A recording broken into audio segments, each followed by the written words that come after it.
To show you what's happening here because, of course, that trek of Irma that it took right across the Leeward Islands, eventually just north of Puerto Rico. That's where we had Georgia, of course, stationed right there, and then north of the Dominican Republic. That's a track we saw last week. Look at this with what is now Maria. We expect this to strengthen dramatically over the next 24 hours, going from a 1 potentially to a Category 3. That would be a major hurricane. And notice kind of parallels that track of Irma and eventually pushes right through Puerto Rico on into portions of the Turks and Caicos, where we know a Category 5 landfall was made last week with Irma. A Category 3 could be made again going into this week. And want to show you this because at this point doesn't look very organized, doesn't look very strong, but this is precisely where we saw where Irma went from a Cat 1 to a Cat 3 overnight.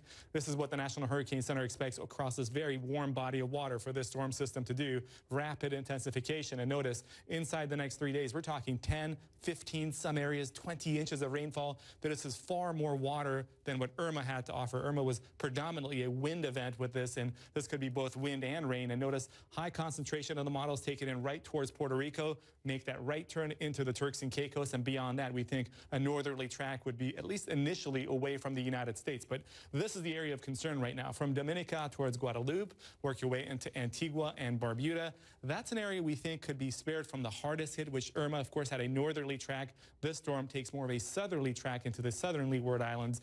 And then beyond that, we watch this very carefully because notice as we go in from Tuesday night into Wednesday, a Category 4 landfall potentially right there across eastern Puerto Rico with the storm system. And then it kind of skirts right across the island of Hispaniola, very mountainous islands across this region. If this makes direct landfall across that area, this could weaken the storm. But at this point, the National Hurricane Center believes this could remain a Category 4, potentially down to a Category 3 as it goes over Turks and Caicos, which would be devastating for an area that was already very hard hit just about a week ago. So this is an area we're watching carefully and want to show you how this plays out as we go in over the next couple of days. Because beyond that, both the American and the European model, keep in mind the European indicated in blue, did a fantastic job as far as its location was forecasting with a right turn over portions of Cuba towards southern Florida. Right now, they make that right turn and bring it in off the eastern United States. It is about 7 days out before we get to that point, so a lot could change. But of course, that is uncomfortably close for what would be a significant storm if it makes it to that point.